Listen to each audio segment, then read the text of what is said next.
First Reverend Swami Swarnanandaji, distinguished Professor Kaushik Basu, Honorable Sri Anindya Kumar Mitra,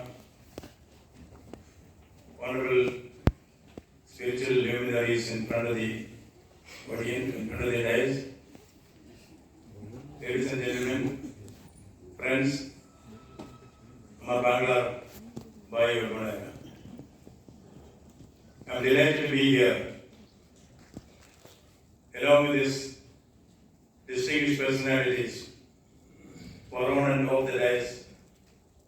As a student of English literature, I remember what Dryden said about the characters of Chaucer. He said, "Here is God's plenty. Here is God's plenty." I'm glad to be here with sharing a day with the great Professor Kaushik Basu. I have always been a distant admirer of his, although I have not met him. I wanted to call on him in America when I go there. Now I have been told I am here with him. That's God's grace. Sir, if you may remember, when you were heading the World Bank, close on heels came another Indian who was the chief economist of the Indian International Monetary Fund, IMF. That is Geeta Gopinath. I had the occasion to meet Geeta. And then also I said, I had the ambition to meet Professor Kaushik Basu. Now the dream has come true. Thank you very much for giving me this opportunity. I pay my deepest respect and homage to the great soul, Sri Ramakrishna Paramahamsa. Right from my childhood, my grandmother used to insist that I read the works of Ramakrishna Paramahamsa and Vivekananda. I never knew that I would be here in this great institution hallowed by his memory as his president. God has his own ways. I'm thankful that I'm here as the humble president of this organization, not as the governor. Now, I am at a loss where to begin. So many anecdotes of Ramakrishna Paramahamsa I had the occasion to read in my childhood and also repeat in my speeches here and there. Now, I thought I'd confine myself to three of the most arresting observations or profound statements made by Ramakrishna. A boat may stay in water, but water should not stay in boat. How beautifully the complexities of life are presented. A boat may stay in water, but water should never stay in a boat. A spiritual aspirant may live in the world, but the world should not live within him. This is a great thought which has been propounded in the Bhagavad Gita. The Bhagavad Gita explains the quintessence of this observation of the great Ramakrishna Paramahamsa. A boat may not stay in water, but water should not stay in boat. This is the correlation between matter and the mind, correlation between body and the soul. I remember once Sarvapati Radhakrishnan, the great Indian philosopher, may also digress a little bit and tell you, as Dr. Radhakrishnan was respected as Pandit Professor of Oxford, and there is one more person of that stature in the international arena that is none other than Professor Kaushik Basu. 3 years to him, when Dr. Radhakrishnan was a Pandit professor, there was a lecture by him explaining the relation between matter and mind for science and spirituality, whatever he called it. Radhakrishnan came to St. Albert's Hall. Thousands of scholars were assembled there. Here is going to be the most lucid explanation of the relationship between matter and mind. Radhakrishnan stood up and made the shortest speech he ever made. The entire world was watching to understand the complex meaning of matter and mind. Dr. Radhakrishnan said in his speech, "What is matter?"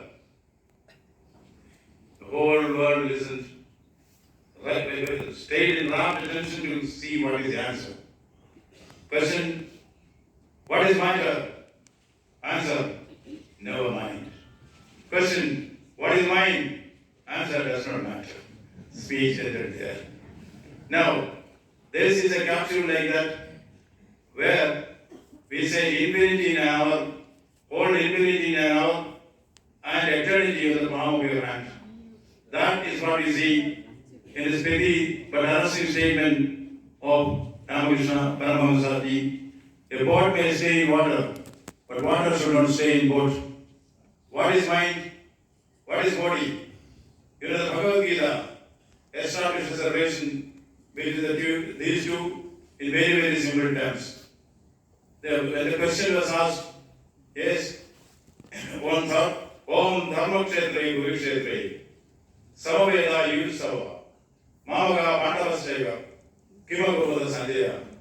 Very simple question. It only means Dhritarashtra is asking Sanjay, please tell me what is happening in Dharma Kshetra Guru Kshetra between my children and Pandu's children. Very simple question. The question is simple, but the answer is so complex that in so shorted pages, lines, Bhagavan Krishna has given the secret to the world, the complex relation between the body and the soul. What is life? What is body? What is soul? He speaks about it. Jadasya dhruva mrutyum. Jadasya dhruva mrutyum. Dhruvam janma mrudasya. Tasmat apariharyate nattum suridamakasi. As a student, I learned it, not understand the meaning of that. Even now, I have not been able to understand fully the impact of that. When we say, if you die, if you live, you will die, you will die, you will be reborn, that's almost like what he said, Navakayam Rupaya, unborn tomorrows, and dead yesterdays, why write about them if today be the sweet? Gita stands at the sublimity of the spiritual. Rupaya at the sublimity of the material. See where the minus may be more or less the same sentiments expressed in different ways. Jadasya dhruva mrutyum, dhruvam janma mrudasya, tasmat apariharyate nattam suridamakasi. We are told that this body is nothing but the clothes that we wear. You can throw it away. But the soul is not like that. I, as an ignoramus in the field of spirituality, I used to think, what does it mean? As an ordinary human being, I can feel my body, I can see my body, I can sense my body.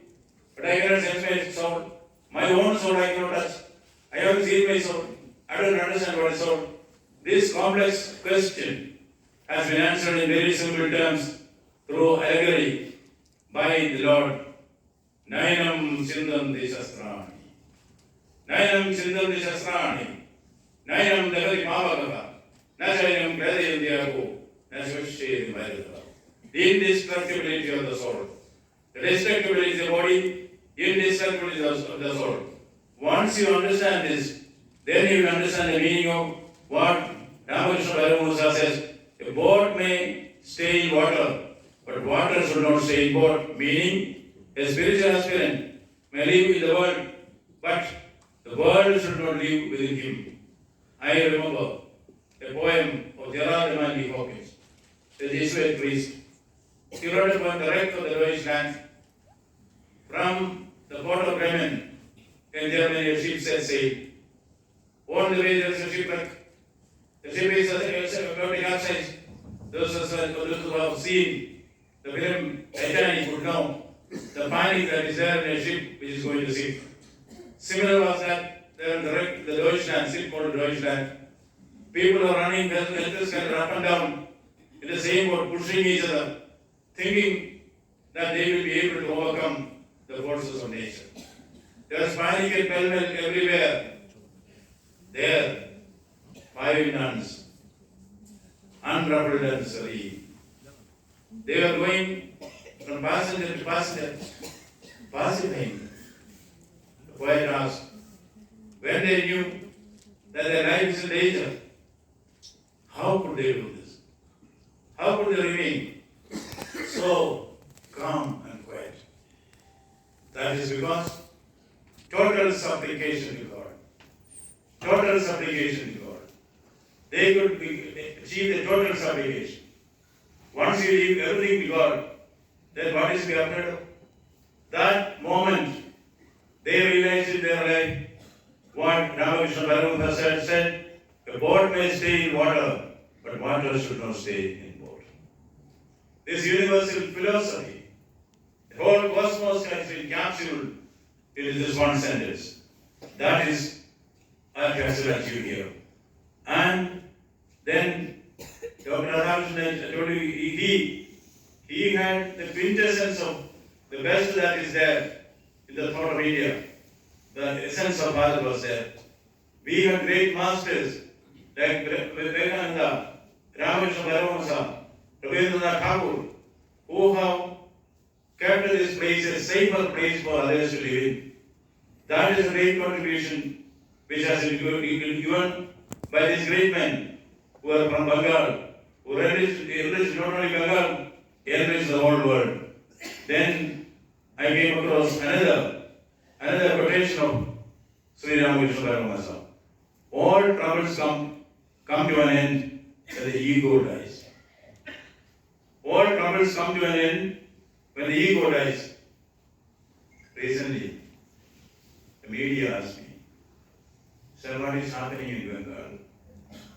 The conflict between, who and who. Is it the result of ego? I said, I see ego in front of me. I say, you go. When ego comes, say you go. From our mind, whenever you are infested by ego in yourself, please tell you go. That will be the only way to achieve what Sri Ramakrishna Paramahansa said. All troubles come to an end when the ego dies. Otherwise, as the greatest, the most valiant, most scholarly, most blessed being in society, who ever since was born, Ravana. He was the greatest of the great in every field. As a warrior, as a scholar, as a singer. Ravana was also a great singer. And Mahadeva called him the great devotee of mind. That was Ravana. Ravana was all powerful, disarmed in every way, gifted in every way. Why did Ravana fall? Because of ego. Ahankar. That is what destroys everybody. That is the cancer which eats you from within. That is what is given here. All troubles come to an end when the ego dies. When does the ego die? The ego dies when you realize yourself within. There is always a conflict between the self and the soul in every man. Yes, once you are able to overcome this, once you realize the real man in you, the real manifestation of God in you, then you can overcome this. In Hindu thought, as I understand, there is a God who resides in your forehead. That goddess is called Tata Astu. Tata Astu is a goddess who resides in your forehead. When Tata Astu means, let it be so. After every Christian prayer, they say Amen. That means let it be so. Tata Astu means let it be so. Now, before you enter upon any task, suppose you say in your mind, oh, I do not have wherewithal for this. I do not have the capital. I do not have the manpower. I may not succeed in this venture. The goddess within you will say, Tata Astu. Let it be so. But suppose you say, I am going to win. Who is that quest? Who is that stop me? I will never take no for an answer. I will win. The goddess will say, Tata Astu.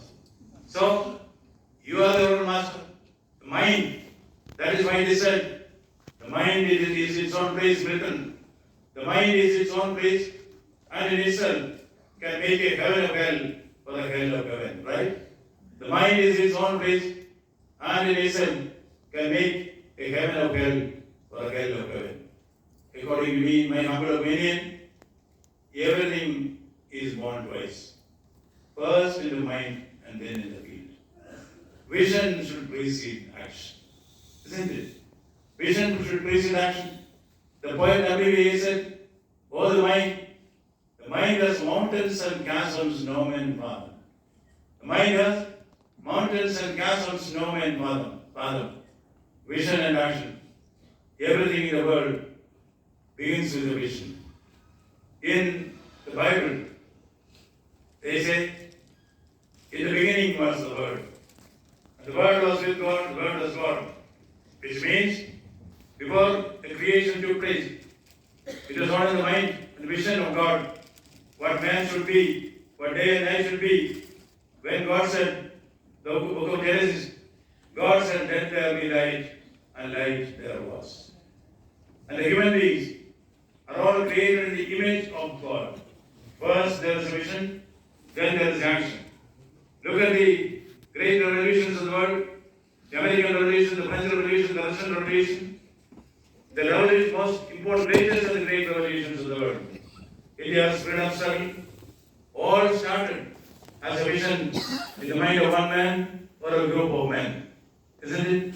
Then, take for instance the great art world before Michelangelo.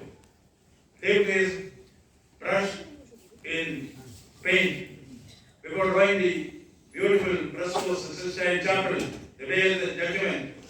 He had a vision of what it will be. Because Shakespeare put his pen in ink, he had a vision of what Macbeth is, what Hamlet is, what As You Like It is, what Othello is. Vision should precede action. That is very important. All troubles come to an end when you knowledge leads to unity. Yes.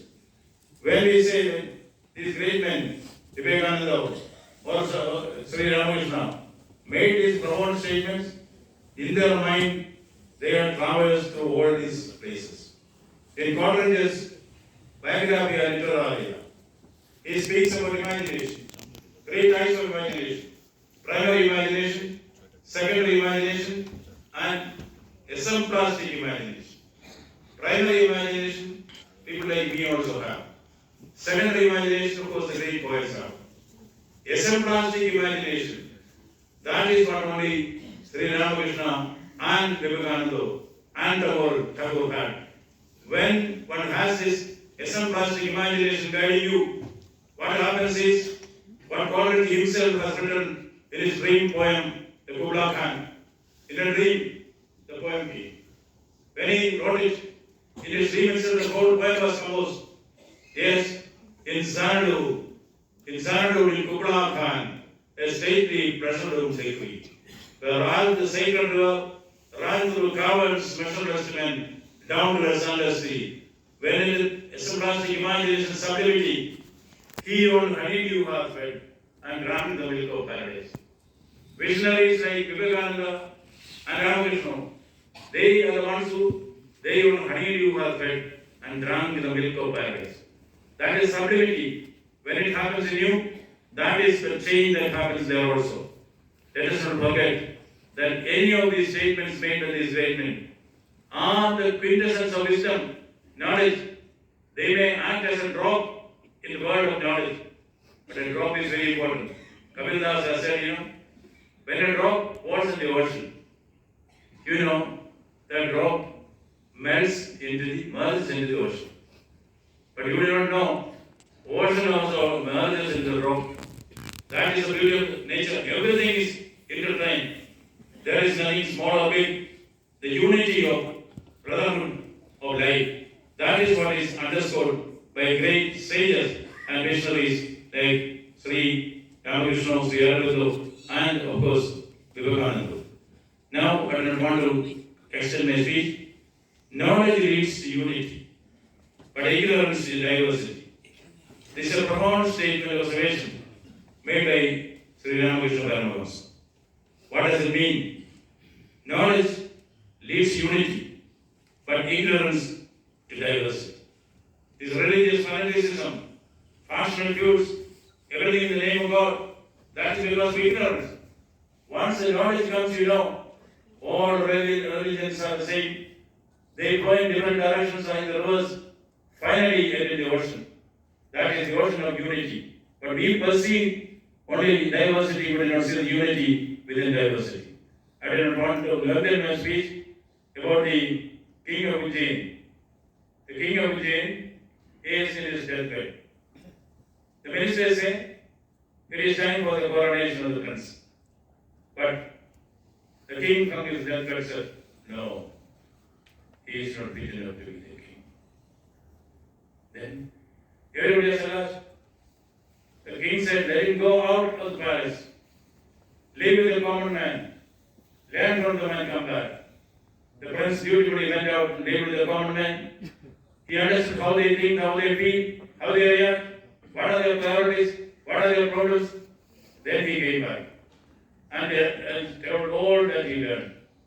The minister said, perfect, the coronation can take place. The king said from his deathbed, no. Let him go to the forest. There is a sage there, a hermit there. Learn from him. The prince went to the hermit. The hermit only said, go out and listen in the forest. The king listened to many new sounds which he had never heard in the palace. The lavender of the brooks, the rustle of the leaves, the crying of the wolves, the animals. Then he reproduced everything to the hermit. The hermit said, no, continue. Listen. The prince listened with rapt attention. Then he came and said, I heard two new voices. What is that? I heard the voice of the daybreak. I heard the voice of honey getting filled in the flower. The hermit said, yes. Now you are vigilant to the leader to lead to the king. You should be able to listen to the sound of silence. You should be able to see what others do not see. You should be able to hear what others do not hear. That is knowledge. That knowledge, being able to hear to the, listen to the half tones and the quarter tones of what is going on around you, the meaning without meaning, that is what makes you a leader. That is what he said. Knowledge leads unity, but ignorance to diversity. Now, I have to keep my promise that I will stop here. But I am not going to stop here. I remember a discount feature which I had, which I share with all of you.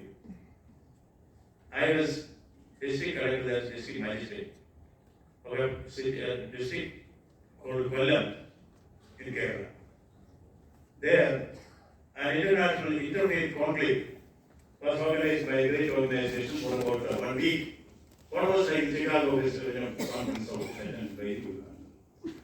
Great scholars came from all over the world. Very profound speeches were made. That day, it is the turn of Swami Chinmayananda. He was giving his discourse on Bhagavad Gita, or something, normally he gives on Bhagavad Gita. So, I also went there, because I know Chinmayananda, and being the district collector, I thought I'll meet him and pay my respects to him and listen to his oration. Then I hear an announcement in the mic. Ladies and gentlemen, your attention please. Swami Chinmayananda's flight has been delayed by 1 hour. Next announcement. It was like emotional to me. In the meantime, our district collector Sri Ananda was to speak. My God. No information about it. Somehow the announcement having been made and thousands of people who came to listen to Chinmayananda was there. I asked, what is the topic of discussion? Then they said, you know what's the topic? Dialectical materialism and the essence of Indian philosophy. Have you understood it? I did not understand a thing. But I started speaking dialectical materialism and the essence of Indian philosophy. 15 minutes, somehow I could manage. Then I get a seat. I was very relieved. Normally when I speak and get a seat, it means please wind up. You know what was written there? The flight has been delayed by 1 more hour, please leave. That is scene number 1. Scene number 2. I was invited to address the United Nations General Assembly special session on environmentally housing for which my organization was picked at that time as a global best practice for you. So I was given there, award was given, and 3 minutes were allotted to me to speak there. That was also well received. Very happy I came to a hotel room in Manhattan. At midnight, I get a call. At that time, mobile is not very popular. Long distance call from Kerala. It was very evident that a little lady is on the other end. And she asked me, is it Dr. Bose? I said, yes, ma'am. Dr. Bose, I need your help. Please tell me, ma'am. Dr. Bose, I am not able to speak for the last 3 days. I need your help. Maybe she thought I'm a medical doctor. I said, ma'am, I'm not a medical doctor. I know. I am Professor Stella De Cruz, was Professor of English in Fatima College, Pallam, and you are district collector here. Oh, ma'am, how are you? Are you okay? Please say help. Not everything okay. No, I'm not able to speak. What able to speak? Please help me. She knows me and she's asking me for it. So I thought, ma'am, do you have hypertension? I have hypertension. Are you in the habit of taking sleeping pills before we sleep? Yes. Maybe you would have forgotten that, that's why you're not able to. No, I have taken Pirolabitol. So being a professor, to read out all the names of these schools, I have taken all these things. So nothing can help me. How can I help you, ma'am? Dr. Bose, do you remember when you were district collector here in Kollam? You gave a speech on dialectical materialism and the essence of Indian philosophy. Yes, ma'am. Can you say that once in our phone? I want to sleep. So before I say that, thank you very much for the opportunity given me. Thank you so much.